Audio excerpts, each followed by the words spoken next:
Oi, eu sei que eu tinha falado que eu ia fazer um vídeo de K-pop Demon Hunters, e eu já fiz ele tem 45 minutos. Mas eu não gostei desse vídeo. Eu tenho a impressão que eu não vou excluir ele, porque foi uma experiência. É o que eu falei, esse é um canal experimental. E em vez de focar em quantidade de conteúdo, em vários assuntos, eu resolvi que eu quero focar em quantidade de um mesmo conteúdo.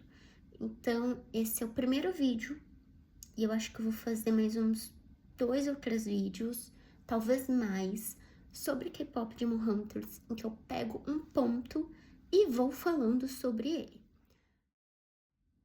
No caso, para esse primeiro vídeo, eu peguei o tema se a Mira é um demônio, porque eu vi que tem muita gente falando sobre isso, principalmente em short, dizendo sobre essa possibilidade. Só que eu não acredito nela e eu vou explanar sobre isso. A primeira coisa que a gente tem que saber é por que essa teoria foi criada. E basicamente ela foi criada a partir de uma outra teoria, a teoria do cabelo. Que assim, no universo de K-pop Hunters, os humanos são loiros, com cabelo castanho ou cabelo preto, que é basicamente as 3 cores mais comuns em seres humanos, tá? Nós nascemos majoritariamente com cabelo preto, ou na verdade castanho tão bem escuro, que parece preto, um castanho mais claro ou loiro. Existem ruivos, tá? Mas eles compõem, sei lá, 1% da população mundial. É muito raro ter um cabelo ruivo natural, porque é um gene muito recessivo, assim como loiros são raros também, mas muito mais comuns que ruivos. E isso é uma peculiaridade, porque no mundo de idols, como dá pra ver quando você procura por grupos de K-pop, tem muitos que pintam o cabelo, mas naquela cor, personagem de anime, mangá, manhwa. E os fãs, tipo, gosta do idol X e esse idol X tem a cor de cabelo Y e vai pinta o próprio cabelo com esse cor Y. Nesse mundo isso não acontece. Então foi criado o quê? A ideia de que isso não foi aleatório.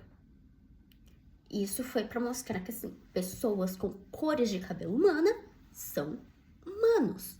Pessoas com cores de cabelos não humanos não são humanos. Eles são o quê? Demônios. Tem lógica? Tem. Mas nós temos 2 exceções. A Mira, que o cabelo dela é rosa, mas ela aparenta ser humana, é Odinu, que é um demônio com, tipo, 400 anos de vida. 4 séculos ali. E tem cabelo preto. Então,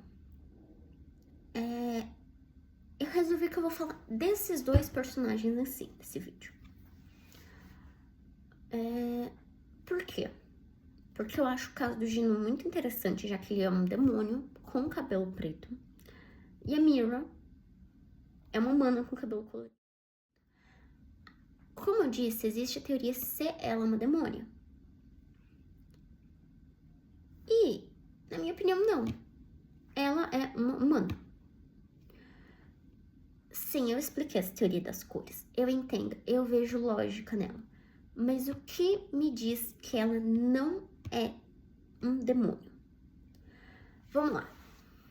Todos nós vimos que os demônios nesse desenho, eles têm aquelas listras, né?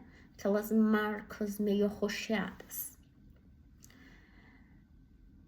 A Rumi tinha no braço dela, que assim, mais ou menos, quando ela era pequenininha, umas 2, 3 marquinhas, que com o tempo foram crescendo, tomaram o braço dela, tomaram o pescoço, até que ela ficou naquela transformação demônio completa, né? O que eu vejo com a Mira? ela fosse uma demônia, ela tinha que ter marca em algum lugar do corpo. E essa marca tinha que aparecer em algum momento na vida dela. Eu não acho que ela, tendo passado por treinamento, tendo aprendido sobre os demônios, não ia ver, né? Não ia saber. E o problema é, ela não esconde nenhuma parte do próprio corpo. Ok, a gente vê ela com roupa e tudo mais, né? Uma coisa infantil. Mas, por exemplo, nós sabemos que a Mira e a Zoe vão frequentemente para um zen. Não sei com que frequência, mas elas vão para um zen juntas. Elas tomam banho e uma tá ali, a outra tá aqui, elas se veem. Se a Mira tivesse alguma marca, a Zoe tinha visto. Elas estão num banho. Zoe nunca viu. Não acho que essa personagem seria cega e não ver outra pessoa ali tomando banho na frente dela, sendo que elas tiveram não só o período de treinamento juntas, mas os 5 anos anteriores em que ela estava atuando como banda de K-pop, né, famosa. Que o filme acontece no 6º ano delas.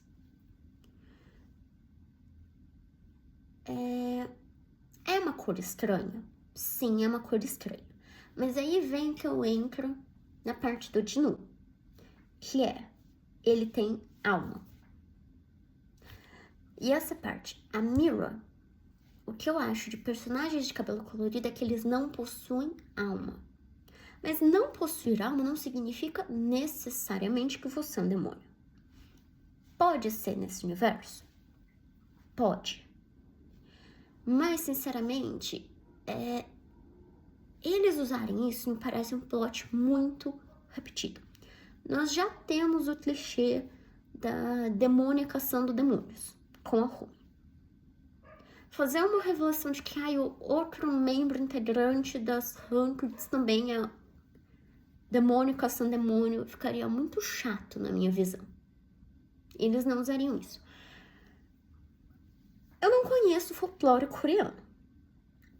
Mas, por exemplo, você pode dizer que lobisomens não têm almas. Você pode dizer que vampiros não têm almas. Você pode dizer que anjos não têm almas. Ela pode ser meio qualquer ser sobrenatural que eles decidam. Ela pode ser humana e eles falarem, tá, a gente só decidiu isso. Não, gente, vocês acharam que era rosa? Falamos que era rosa? Enganamos vocês, é ruivo. É estranho, aquele cabelo dela magenta? É. Eles podem dar essa desculpa? Sinceramente, eu acho que eles podem. Nada impede de falar, não, gente. Vocês que estão vendo a cor errada. Mas, eu já falei anteriormente, vou repetir pela 3ª vez. O que eu acho que ela não tem alma.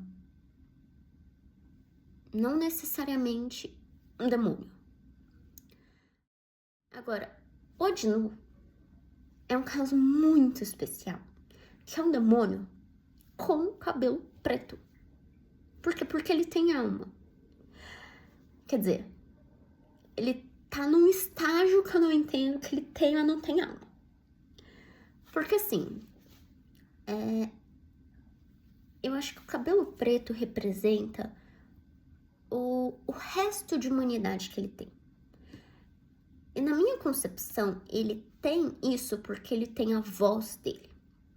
Pode ser meio estranho, mas quando o Jinu vai apresentar o plano dele de afetar a base de fãs das Huntrix ao criar uma banda de K-pop demoníaca, ele entra em cena com aquela música que é uma zombaria, o Imá. E veja o que nosso demônio fogo chefe diz pra ele. Eu permito você ter essa voz, Jinu, e você se atreve a usá-la para zombar de mim? Ele permite o Jinu ter a voz. O que eu concluo disso? Que, sei lá, no contrato de venda de alma que o Dino fez com o Guimá, a voz dele meio que estava inclusa no pacote do que seria tirado dele. Mas o Guimá, por motivos desconhecidos, decidiu deixar o Adinu com a voz dele. O último resto de humanidade que ele tem. E isso é expresso no cabelo. E aí depois, junto com as interações com a Rumi, ele meio que vai recuperando outros traços de humanidade e ele consegue meio que recuperar a própria alma. Tanto que naquela última música, What Sounds Like This, que eu posso estar matando o inglês completamente ao falar o nome dela em inglês, mas a última música em que as Hancock's cantam para derrotar o Guimá, o olho dele já muda e aparece aquela alma azulzinha no meio dele que ele dá para Rumi, para poder derrotar o demônio Mor. Então ele de algum modo se reconecta, meio que se humaniza de volta. Que gera uma série de outras dúvidas dentro da minha cabeça, porque se ele voltou a ser humano, quantos demônios que elas mataram já foram humanos? Todos os humanos que fizeram acordo continuam com o cabelo original deles ou meio que pinta no meio do processo de transformação? Eu acho que pinta. Se ele é um demônio que vendeu a alma, voltou a se humanizar. Existem mais demônios com que elas podiam ter feito isso? Mas, voltando, sem divagar muito para as outras possibilidades que esse personagem abre,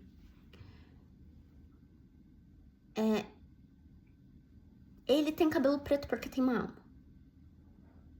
Essa é a minha tese. Uma alma que tá desconectada dele, perdida em sabe-se lá onde. Mas ele tem. A Mira, pra ter cabelo rosa, ela não teria uma alma.